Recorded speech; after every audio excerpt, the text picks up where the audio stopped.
আলহামদুলিল্লাহ আসসালাতু ওয়াসসালামু আলা রাসূলিল্লাহ আউযু বিল্লাহি মিনাশ শাইতানির রাজীম বিসমিল্লাহির রহমানির রহিম ইকরা বিসমি রাব্বিকাল্লাযী খালাক ওয়া ক্বালা রাসূলুল্লাহ সাল্লাল্লাহু আলাইহি ওয়াসাল্লাম তালাবুল ইলমি ফরিদাতুন আলা কুল্লি মুসলিম।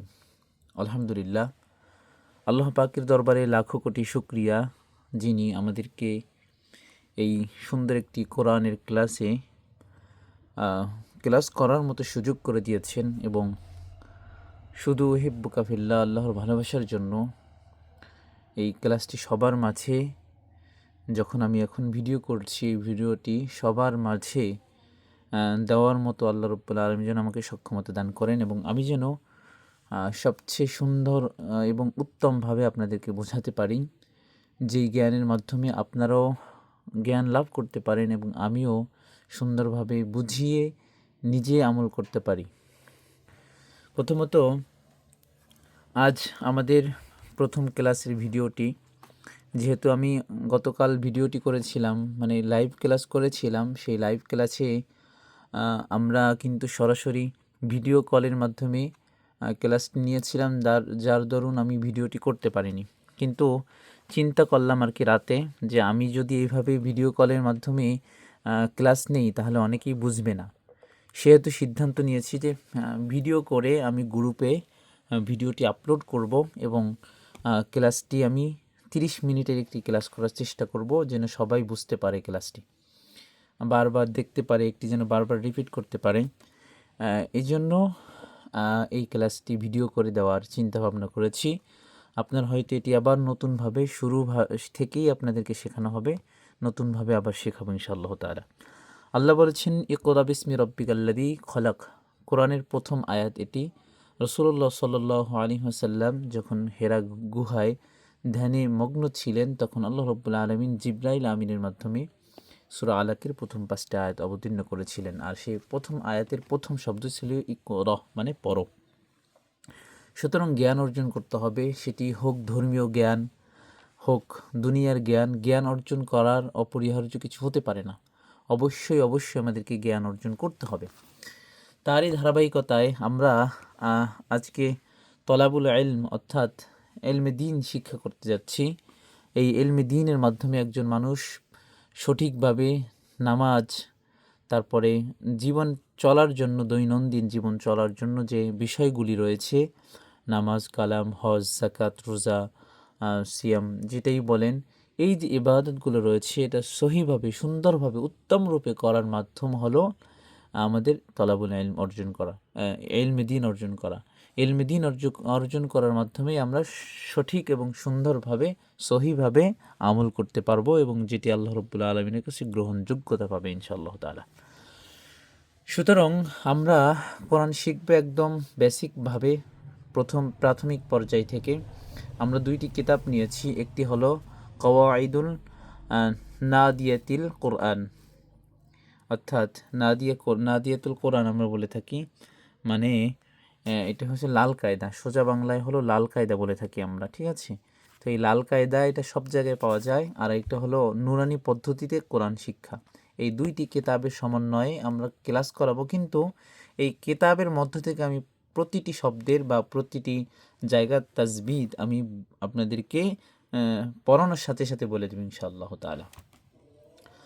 ইলমে দ্বীন অর্জন করা কিন্তু প্রত্যেক মুসলমান নরনারীর উপর কিন্তু ফরজ। অবশ্যই ইলমে দ্বীন অর্জন করতে হবে এবং যতটুকু দিন জীবন পরিচালনা করার জন্য প্রয়োজন হয়, অতিরিক্ত বড় আলেমও হওয়ার জন্য বলা হয়নি, বরং অতিরিক্ত বড় হাফেজ আলেম হবেন, মানুষ হাফেজ বলবে, আলেম বলবে, এটা নয়। বরং দৈনন্দিন জীবনে আমাদের আমল যতটুকু রয়েছে, আল্লাহ রাব্বুল আলামিনের বিধান, সেইটুকু পরিপূর্ণরূপে আমল করার জন্য যতটুকু ইলম অর্জন করার দরকার, সেইটুকুকেই বলা হয় ইলমে দ্বীন। অর্থাৎ আমল করার জন্য দৈনন্দিন একজন ব্যক্তির যা প্রয়োজন, ততটুকু জ্ঞান অর্জন করা অপরিহার্য। তলাবুল ইলমি ফারিদা মানে ফরজ করা হয়েছে। ফারিদা আরবি শব্দ, যার বাংলা অর্থ অপরিহার্য করে দেওয়া হয়েছে, আলা কুল্লি মুসলিম, প্রত্যেক মুসলমান নরনারীর জন্য। সুতরাং কথা বাড়াবো না, ভূমিকা অনেক লম্বা হয়ে গিয়েছে, 5 মিনিটের মতো হয়ে গিয়েছে। ভুল ত্রুটি আল্লাহ আমাকে ক্ষমা করুন, এবং আমার ভুল ত্রুটি হলে অবশ্যই আমাকে সংশোধন করার মতো আল্লাহ রাব্বুল আলামিন সুযোগ দান করুন। প্রথমেই আমরা কি করব, প্রথমেই জেনে নেই আরবি হরফ। আরবি হরফ সম্পর্কে আমাদেরকে জ্ঞান অর্জন করা দরকার। আরবি হরফ 29টি, সেটা আমরা সবাই জানি। আরবিকে হরফ বা হারফ বলা হয়। এই যে আরবির হরফ রয়েছে 29টি হরফ, এই দেখতে পাচ্ছেন, এই যে হরফগুলো, এই প্রত্যেকটি হরফ দিয়েই কিন্তু আরবি লেখা হয়। অর্থাৎ এই যে 29টি দেখছেন, এইটি কোরআন লেখা হয়, এইটি দিয়েই আরবি ভাষা লেখা হয়। ঠিক যেমনিভাবে আমরা বাংলায় স্বরবর্ণ ব্যঞ্জনবর্ণ পড়ে থাকি, আবার ইংরেজিতে যেমন আমরা লেটারগুলো পড়ে থাকি, তাই না? এই যে লেটারগুলো পড়ে থাকি, ইংরেজি লেটার দিয়ে ইংরেজি শব্দ তৈরি করা হয়, ইংরেজি লাইন তৈরি করা হয়, ইংরেজিতে কথা বলা হয়, আবার বাংলা দিয়ে বাংলা কথা বলা হয়। পৃথিবীতে প্রতিটি ভাষারই কী রয়েছে, প্রতিটি ভাষারই আলাদা আলাদা কী রয়েছে, অক্ষর জ্ঞান রয়েছে। সে অক্ষরের মাধ্যমে কি করা হয়, সেই ভাষার জ্ঞান অর্জন করা হয়। ঠিক তেমনিভাবে আরবি ভাষারও কিছু কি রয়েছে, হরফ, অক্ষর বা বর্ণ যেটাই বলেন, সেই বর্ণের মাধ্যমে, অক্ষরের মাধ্যমে, লেটারের মাধ্যমে কি করা হয়, ইলমে দ্বীন অর্জন করার প্রথম ধাপ এটা দিয়ে শুরু করা হয়। প্রতিটি আরবি লেখা বলেন, মুখস্থ বলেন, পড়া বলেন, সব কিছুই এটা দিয়ে শুরু। সুতরাং এটি আমাদের ভালোভাবে খেয়াল করতে হবে। আর এই যে আরবি হরফগুলো, এই হরফগুলো সুন্দরভাবে উচ্চারণ করার জন্য কি প্রয়োজন বলেন তো? এই যে মাখরাজগুলো আমাদের কি করা প্রয়োজন? মাখরাজগুলো যথাযথভাবে সঠিক স্থান থেকে, সঠিক জায়গা থেকে, সঠিকভাবে সহি করে উচ্চারণ করলেই আমরা এই পরিপূর্ণ 29টি হরফ শিখতে পারবো। আর এই 29টি হরফ যদি মাখরাজের মাধ্যমে, মাখরাজের সাথে একত্রে আমরা শিখিতে পারি, তাহলে কি হবে? তাহলে আমাদের সহিভাবে হরফগুলো উচ্চারণ হয়ে যাবে। সহিভাবে উচ্চারণ হলে, এই হরফগুলো যদি সহিভাবে উচ্চারণ হয়, তাহলে বাকি যেগুলো আছে সেগুলো আমাদের কাছে একদম সহজ হয়ে যাবে। সুতরাং এই হরফগুলো আমাদেরকে কি করতে হবে? সহিভাবে উচ্চারণ করতে হবে। সেই সহিভাবে উচ্চারণের প্রথম ধাপ হলো মাখরাজ। মাখরাজ কি জিনিস গত ক্লাসে বলেছিলাম, কিন্তু যেহেতু এটি আবার নতুন করে ক্লাস দিচ্ছি ভিডিও করে। মাখরাজ হলো হরফের উচ্চারণের স্থানকে মাখরাজ বলা হয়। অর্থাৎ বর্ণগুলো, লেটারগুলো যেই জায়গা থেকে উচ্চারণ করা হয়, যেই জায়গাসমূহ থেকে উচ্চারণ করা হয়, সেই জায়গাসমূহের স্থান, মানে সেই স্থানসমূহকে মাখরাজ বলা হয়। বুঝতে পেরেছি হয়তো? এই মাখরাজ কয়টি দেখেন, হরফের উচ্চারণের স্থানকে, মানে যে স্থান থেকে হরফ উচ্চারণ হয়, সেই স্থানকে কি বলা হয়? মাখরাজ বলা হয়। আমি কলম দিয়ে ধরে ধরে দেখাই, দেখুন, সেই স্থানকে কী বলা হয়? মাখরাজ বলা হয়। ঠিক আছে, যদি আপনারা জুম করে দেখাই, আমি জুম করে দেখাচ্ছি যেন আপনাদের সহজ হয়। কি বলা হয়? মাখরাজ বলা হয়। আবার আরবি হরফ কয়টি? আরবি হরফ কিন্তু 29টি হলো আরবি হরফ। এই আরবি হরফ মোট 29টি হরফের মধ্যে মাখরাজ হলো 17টি। মাখরাজ কয়টি? 17টি। তাহলে আমরা মাখরাজ সম্পর্কে কি জানলাম? মাখরাজ যে সমস্ত স্থান থেকে, জায়গা থেকে কি করা হয়, এই যে সমস্ত জায়গা থেকে, স্থান থেকে কি করা হয়, মাখরাজ, যে সমস্ত স্থান থেকে মাখরাজ হরফ উচ্চারণ করা হয়, অর্থাৎ এই আরবি 29টি হরফ যে জায়গাসমূহ থেকে উচ্চারণ করা হয় তাকে মাখরাজ বলে। আরবি হরফ কয়টি? আরবি হরফ 29টি, মাখরাজ হলো 17টি। বুঝতে পেরেছি? শুকরান, আলহামদুলিল্লাহ। এরপর আমরা সামনে যেতে পারি। বড় করে এইভাবেই থাক, এটা মিডিয়াম, ভালো দেখা যাবে হয়তো ইনশাল্লাহ। এরপর দেখুন, আল্লাহ রাব্বুল আলামিন 1 নম্বর মাখরাজ দেখি। 1 নম্বর মাখরাজ হলো কি শুরু হইতে। আল্লাহ রাব্বুল আলামিন কিন্তু কোরআনুল কারীমকে কিভাবে, আরবিকে কিন্তু সহজ করে দিয়েছেন। সব ভাষার চেয়ে কিন্তু আরবি সহজ। আর আরবি সহজ ভাষা এই জন্য দিয়েছেন, সহজ করে দিয়েছেন যেন প্রত্যেকে, সবাই এই ভাষাটি শিখতে পারে এবং আয়ত্তে আনতে পারে। এজন্য আল্লাহ রাব্বুল আলামিন কোরআনুল কারীমকে সহজভাবে দিয়েছেন। যদি কেউ একটু চিন্তা ভাবনা করে, একটু খাস দিলে আর কি, নেক নিয়তে যেটাই বলেন, যদি কেউ শুরু করে, ইনশাআল্লাহ আল্লাহ রাব্বুল আলামিন তাকে দ্রুত শেখার তৌফিক দেবেন।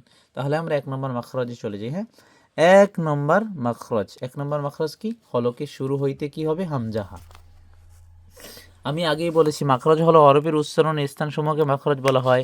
তাহলে এখানে কি বলেছে? 1 নম্বর মাখরাজ হলকের শুরু হইতে কি হয়? হামজাহা। এই যে দেখেন এই দুইটা হরফ কি দেখতে পাচ্ছেন কি না? এই যে একটা হলো হামজা আর এইটা হলো কি হা। আমি যদি জুম করে একটু দেখাই, এই দেখেন এই হরফটা হলো হামজা। এই হামজাটাকে চিনেন সবাই? গোল হামজা বলা হয়, গোল হামজা বলা হয়, দেখতে পাচ্ছেন? আর এটা হলো, আমি করে দেখাই, এটা হলো গোল হামজা আর এটা হলো কি বড় হা। এই হামজা হা এটা কোথা থেকে উচ্চারণ হবে? হলকে শুরু হইতে। হলক কি? আপনার হলক হলো গর্দান বা গলা, যেটা আমরা বলে থাকি। আপনার গলাটা যদি হয় এখান থেকে শুরু হয় না, এখান থেকে শুরু হয়ে এখানে মাথা হয়, তাহলে গদ্দানের এই যে শুরু যে জায়গাটা, এখান থেকে উচ্চারণ হবে কিন্তু এই হামজা হা, ভিতর থেকে। তাহলে হামজা হা হবে হলকে শুরু হইতে।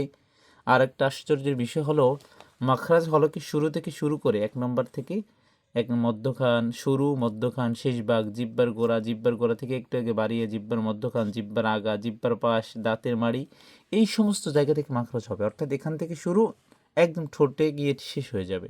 ঠিক আছে? তাহলে হলকের এই যে হলকের শুরু হইতে কি হবে? হামজাহা। কোন জায়গা থেকে হবে?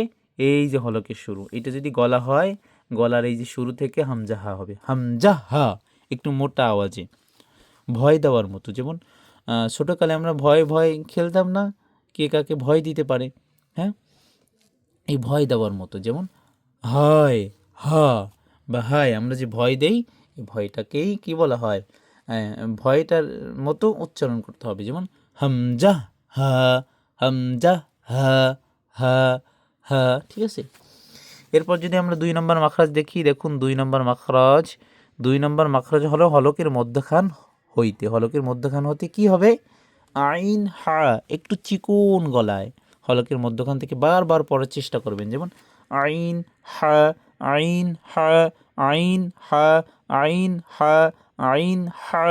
আমার জন্য সহজ, কারণ আমি শিখতে শিখতে আমার এখন এটা হয়ে গেছে উচ্চারণ। কিন্তু নতুন যারা আছেন তাদের জন্য একটু কষ্টকর হবে, কিন্তু চর্চা করতেই থাকবেন, চর্চা করতেই থাকবেন। যেমন আইন হা, আইন হা, আইন হা, আইন হা, বারবার উচ্চারণ করবেন। তাহলে হলকে শুরু এই, আর এই মধ্যখান, মধ্যখান থেকে কি হবে? আইন হা। এটা কত নম্বর মাখরাজ? 2 নম্বর মাখরাজ। এরপর যদি আমরা 3 নম্বর মাখরাজে যাই, 3 নম্বর মাখরাজে কি আছে? 3 নম্বর মাখরাজে আছে হলকের শেষ ভাগ হইতে। কোথা থেকে? 3 নম্বর মাখরাজ হলকের শেষ ভাগ হইতে। হলকের শেষ ভাগ বুঝতে পারছেন? এই যে এখান থেকেও হলকের শুরু ধরেছিলাম, মানে গলা, গর্দান, এই যে গলার শুরু, এই গলার মধ্যখান আর এই গলার শেষ ভাগ। তাহলে এই শেষ ভাগ থেকে কি উচ্চারণ হবে বলেন তো? শেষ ভাগ থেকে উচ্চারণ হবে গাইন খ। গ, বাংলায় যেমন খ আছে না, খ, গ, খ, খ, গ আমরা পড়ি না, খ, গ, খ, গ যেটা পড়ি, এটা একটু আওয়াজটা খ, খ থেকে হবে, একটু খ, খ একটু বাজবে আর কি, মানে সহিভাবে উচ্চারণ করতে হবে। তাহলে জিব্বার গোড়াটা, তারপর হলকের শেষ ভাগ, কি হলকের শেষ ভাগ হইতে একদম শেষ ভাগ থেকে উচ্চারণ করবেন। গ, গ, গইন খ, গইন খ, গইন খ, বারবার পড়তে থাকবেন। 3 নম্বর মাখরাজ হলকের শেষ ভাগ হইতে গইন খ, গইন খ, গইন খ, গইন খ।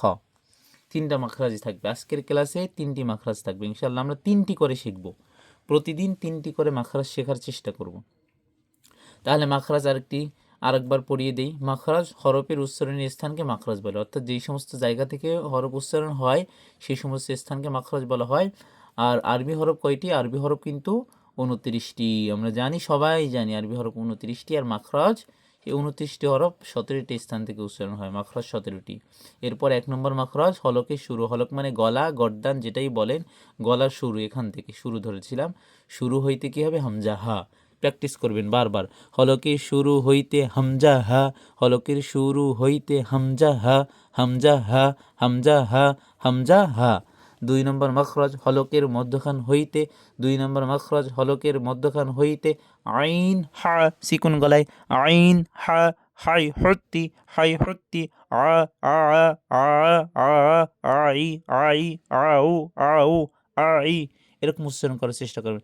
হা হি হু, হা হি হু, হা হা, হা হা, হা হি, হা হি, হু হু, হু হু, এরকম উচ্চারণ করবেন। জবর দিয়ে, জের দিয়ে, পেশ দিয়ে বারবার পড়ার চেষ্টা করবেন। এটা আমরা ব্ল্যাকবোর্ডে যখন করাবো তখন আমরা শিখিয়ে দেবো ইনশাআল্লাহ তাআলা। তাহলে কি হবে? এইরকম বারবার পড়ার চেষ্টা করবেন। এরপর 3 নম্বর মাখরাজ হলকের শেষ ভাগ। এই হলকের মধ্যখান শেষ, এবার শেষ ভাগ। শেষ ভাগ হইতে গইন খ, গইন খ, গইন খ, গইন খ, গইন খ, গ গ গ গ গ গ গি গ গি গ গো গ গো, খ খ, খ খি খ খি, খ খু খ খু, এরকম উচ্চারণ করার চেষ্টা করবেন। তাহলে 1 নম্বর মাখরাজ হলকের শুরু হইতে হামজা হা, 2 নম্বর মাখরাজ হলকের মধ্যখান হইতে আইন হা, 3 নম্বর মাখরাজ হলকের শেষ ভাগ হইতে গইন খ। তাহলে আমরা মাখরাজের অধ্যায় শেষ। আজকে 3টি মাখরাজ পড়া থাকবে আপনাদের। এই 3টি মাখরাজ ভালো করে প্র্যাকটিস করবেন এবং আমি কিন্তু পড়া শুনবো। আগামীকাল ইনশাল্লাহ আজকে ভিডিওটি আমি রাতের মধ্যেই দিয়ে দেব। আজকে তারিখ হলো 2 তারিখ, 2 ডিসেম্বর। আজকে এই ভিডিওটি আমি রাতের মধ্যেই আপলোড করে দেব গ্রুপের মধ্যে। রাতে আপনারা ক্লাস করে নেবেন ইনশাআল্লাহ তাআলা। আর এটা প্র্যাকটিস করবেন এবং খাতায় নোট করে রাখবেন, কিন্তু না হলে কিন্তু হবে না। আপনি কোরআন শিখতে আসছেন, কতটুকু চেষ্টা করবেন, এই চেষ্টার নিয়ত অনুযায়ী আল্লাহ রাব্বুল আলামিন কিন্তু আপনাকে ফলাফল প্রদান করবেন। সুতরাং খুবই সতর্ক এবং সাবধানে পড়াশোনা করবেন ইনশাআল্লাহ। একদম অবহেলা করবেন না, জীবনে এটা সবচেয়ে গুরুত্বপূর্ণ বিষয়। এরপর চলে আসুন হরফগুলো কি করি আমরা একটু পরিচিত হয়ে যাই এবং এগুলো আবার একটু পড়ি। হয়তো সবাই জানি, কিন্তু কীভাবে পড়তে হবে সেটা হয়তো অনেকে জানি না। দেখুন, এই যে বিসমিল্লাহির রহমানির রহিম, রব্বি ইয়াসসির ওয়ালা তুআসসির ওয়াতাম্মিম আলাইনা বিল খাইর, রব্বি ইয়াসসির ওয়ালা তুআসসির ওয়াতাম্মিম আলাইনা বিল খাইর। এই যে আল্লাহর কাছে সাহায্য চাওয়া, দোয়া চাওয়া, এইখান থেকে এইটা পড়বেন, এই দোয়াটা পড়বেন, বিসমিল্লাহির রহমানির রহিম পড়বেন। পড়তে বসার আগে অবশ্যই পবিত্রতা অর্জন করে বসবেন, দরুদ শরীফ পড়বেন, সূরা ফাতিহা পড়বেন, ইস্তেগফার পড়বেন, তারপরে কি দোয়া কালাম পড়বেন, যে দোয়াগুলো আল্লাহ রাব্বুল আলামিনের কাছে চাইতে বলেছেন রাসূলুল্লাহ সাল্লাল্লাহু আলাইহি ওয়াসাল্লাম, আল্লাহুম্মা ইন্নী আসআলুকা ইলমান নাফিআ ওয়া রিজকান তাইয়্যিবা ওয়া আমালান মুতাকাব্বালা, তালাবুল ইলমি ফারিদাতুন আলা কুল্লি মুসলিম। এই যে হাদিসটি আছে সেই অনুযায়ী, যেমন আল্লাহুম্মা ইন্নী আসআলুকা ইলমান নাফিআ ওয়া রিজকান তাইয়্যিবা ওয়া আমালান মুতাকাব্বালা, এই যে সমস্ত দোয়া আছে, রব্বি জিদনি ইলমা, রব্বি ইশরাহ লি সাদরি ওয়া ইয়াসসির লি আমরি ওয়াহলুল উকদাতাম মিন লিসানি, এই যে ইফকাহু কওলি দোয়াগুলো আছে, এই দোয়াগুলো কি করতে হবে আমাদের? পড়ে সুন্দর করে একদম নম্রভাবে বিনয়ের সঙ্গে কোরআন নিয়ে বসতে হবে। এবং কি করতে হবে জানেন? একদম সুন্নাত তরিকায় বসবেন যখন পড়তে বসবেন ইনশাআল্লাহ তাআলা। তাহলে আমরা উচ্চারণ করি, চেষ্টা করি। হ্যাঁ,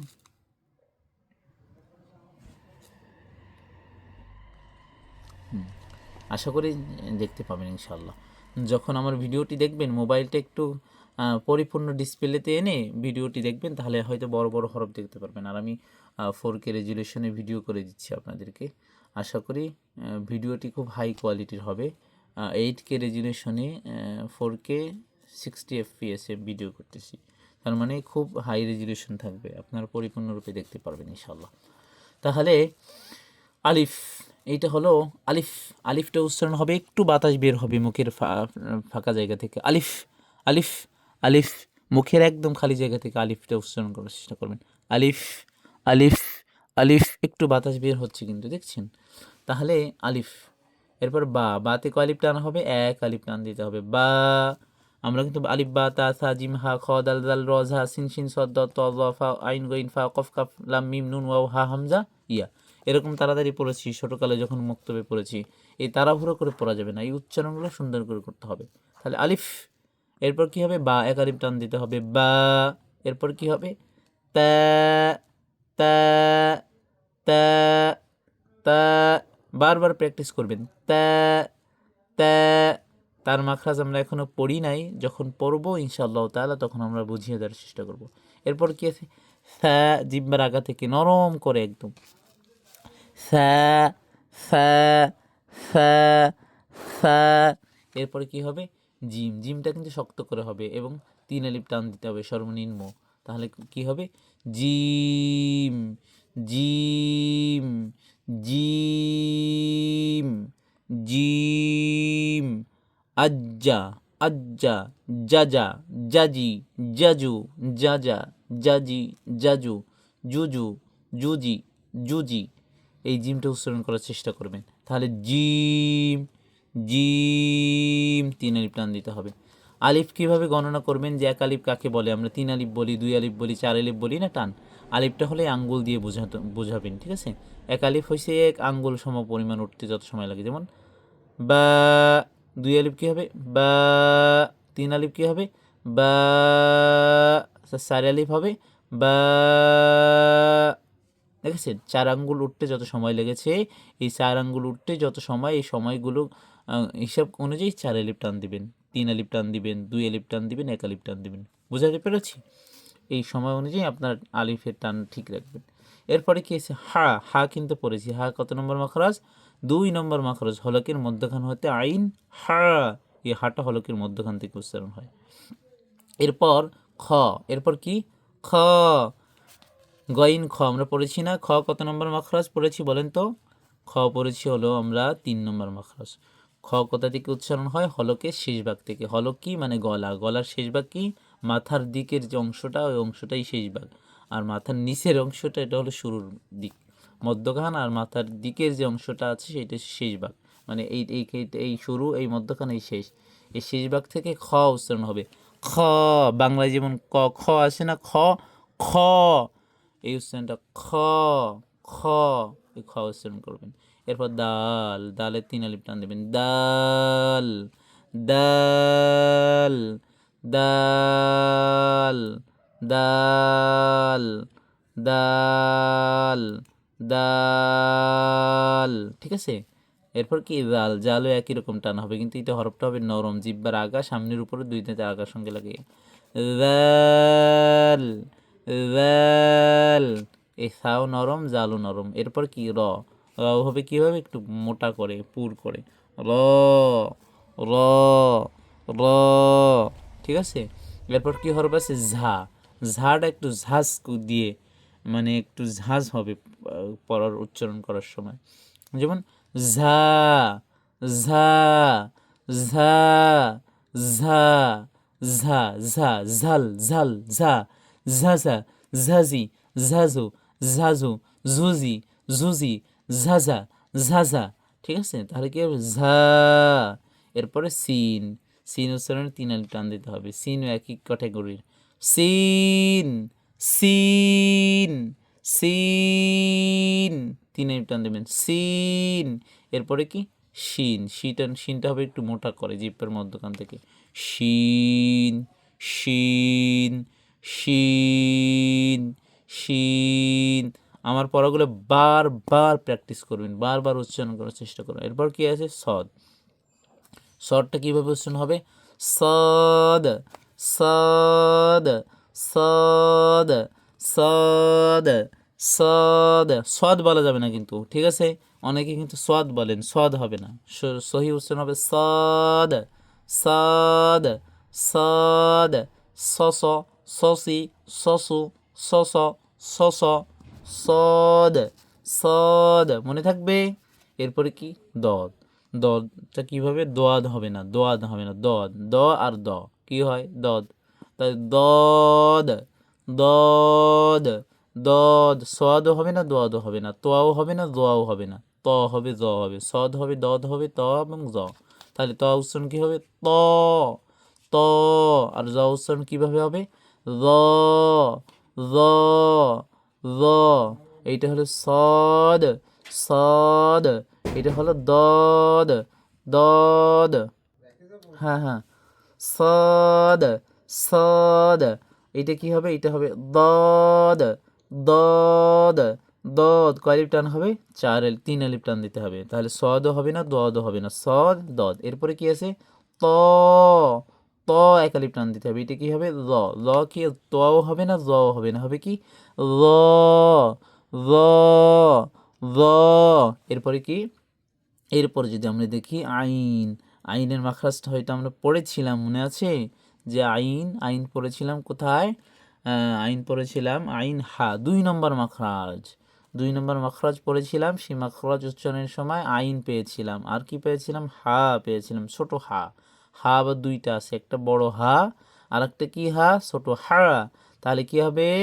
এদিকে খেয়াল করি, এটা হবে আইন আইন, চিকন গলায়, গলার মধ্যখান থেকে আইন, আইন না হয়ে যায় আইন, আইন হবে, আইন। কি হবে? আইন। কি হবে? আবার বলেন, আইন হা আইন আইন হা হা আইন, মনে থাকবে? খেয়াল করবেন, আমার পড়াগুলো মনোযোগ সহকারে পড়বেন, তাহলে আশা করি শিখতে পারবেন। এরপর কি? এরপর হচ্ছে গইন। গইন, গইন, গইন কি? গইন উচ্চারণ হবে আইন, গইন, গ দিয়া, গইন, গইন। গইন উচ্চারণ কিভাবে হবে? গইন, গইন। গইনটা উচ্চারণ হবে কিভাবে? হলকের শেষ ভাগ থেকে গইন, খ, গইন, খ, খ, গইন, গইন, খ, গইন। গইন কইেন না আবার, কি বলবেন? গইন, ঠিক আছে? এরপরে কি আছে? ফা। ফাটা উচ্চারণ কি হবে? ফা। দুই ঠোঁট থেকে উচ্চারণ হয় ফা, হালকা বাতাস বের হবে। ফা, ফা, ফা, ফা, ফা, মনে থাকবে? এরপর কফ। কফটা একটু মোটা করে হবে কফ, কফ, কফ, কফ, কফ, কফ, ঠিক আছে? এরপর কি হবে? কাফ। কাফ, কাফ, কাফ। কফ আর কাফ একসঙ্গে মিলিয়ে ফেলবেন না, তাহলে অর্থ পরিবর্তন হয়ে যায়। রাজবিদগত বিষয় এখানে খুব সেন্সিটিভ, ব্যাকরণগত বিষয়। হরফ উচ্চারণ হলে অর্থ পরিবর্তন হয়ে যায় কিন্তু। এরপর কি? লাম আলিফ। এই যে লাম আলিফ আমি দিয়েছিলাম, কিন্তু মূলত এটা লাম, সাথে একটা আলিফ যোগ করলে হবে লাম আলিফ, ঠিক আছে? তাহলে লাম আলিফ বলে কোনো হরফ নেই, আছে লাম, সাথে আর একটা আলিফ যুক্ত হলে দুইটা, দুইটা মিলে একটা শব্দ তৈরি হয়ে যাবে। তাহলে হরফ বলতে একটাই আছে লাম, সাথে আলিফ যোগ করলে লা। লা অর্থ না, আরবিতে লা অর্থ না কি বোঝানো হয়, ঠিক আছে? আমরা যেমন বাংলা নয়কারে না দেই না, এটা হলো না, আরবিতে লা, লাম আলিফ কি হয়? লা মানে না, কখনো না।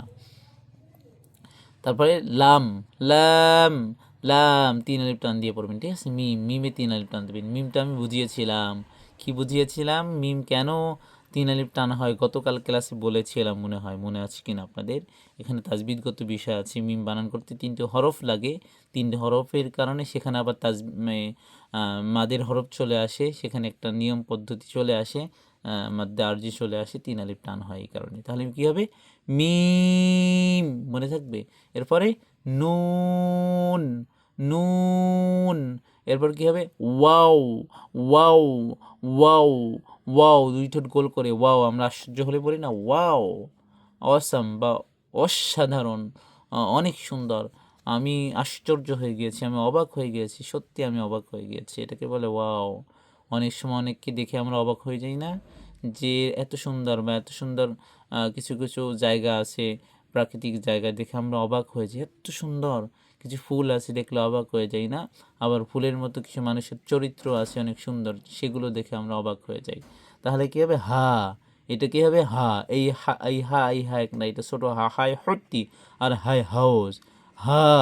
এটা ওই যে হলকে শুরু হতে হামজা হা পড়েছিলাম না, তাহলে এটা হবে হা, হলকে শুরু। শুরু কোথায়? এখান থেকে, এখান থেকে যদি শুরু হয় মধ্যখানে শেষ, তাহলে হা, হা। এরপর কি হবে? হামজাহ, একই জায়গা থেকে উচ্চারণ হবে, হা, হামজাহ, হা, হামজাহ, হা, হামজাহ। আর এইটা কি হবে? ইয়া। এটা কি হবে? ইয়া হবে। কি হবে? ইয়া হবে। কি হবে? ইয়া, ইয়া। এটাও ইয়া, এটাও ইয়া। এটা হলো হরফের শব্দের শেষে সবসময় এরকম ইয়া আসবে, আর এইটা শব্দের মধ্যখানে আসে, একটা সিস্টেম আছে। তাহলে এটা হলো ইয়া। এটা কি? ইয়া। এটাও ইয়া, এটাও ইয়া, জিব্বার মধ্যখান তার বরাবর তালের সঙ্গে লাগে, এটা হলো এর ইয়ার মাখরাজ। তাহলে আরেকবার পড়িয়ে দেই। আলিফ, বা, তা, সা, জিম, হা, খ, দাল, দাল, র, ঝা, সিন, শিন, সাদ, ضاد, ط, ظ, عين, غين, فا, قاف, كاف, লাম, মিম, নুন, ওয়াও, হা, হামজাহ, ইয়া, ইয়া। মনে থাকবে? এরকম বারবার আমরা প্র্যাকটিস করব। আজ যে ক্লাসটি হলো, এটা হলো আমাদের শুরুর ক্লাস। ইনশাআল্লাহ ধারাবাহিকভাবে আমি ভিডিও করে আপনাদেরকে ক্লাসটি অনলাইনে দিব। আল্লাহ রব্বুল আলমিন আমাদেরকে সুন্দরভাবে ক্লাসটি করার এবং বোঝার তৌফিক দান করুন, ইলমান নাফিয়া দান করুন। আল্লাহ রব্বুল আলমিন আমাদের সবাইকে ভালো রাখুন, সুস্থ রাখুন। এই বলে আজকের ক্লাসটি শেষ করছি। সবাই আমার জন্য দোয়া করবেন। আল্লাহ রব্বুল আলমিন আমাকে যেন পরিপূর্ণ দিনের জন্য কবুল করে, আমার এই মেহনতকে যেন শুধু আল্লাহর জন্য কবুল করেন। আমিন। দাওয়াকা ফিহা সুবহানাকাল্লাহুম্মা ওয়া তাহিয়াতুহুম ফিহা সালাম ওয়া আখিরু দাওয়াহুম আনিল হামদুলিল্লাহি রাব্বিল আলামিন। আসসালামু আলাইকুম ওয়া রাহমাতুল্লাহি ওয়া বারাকাতুহু।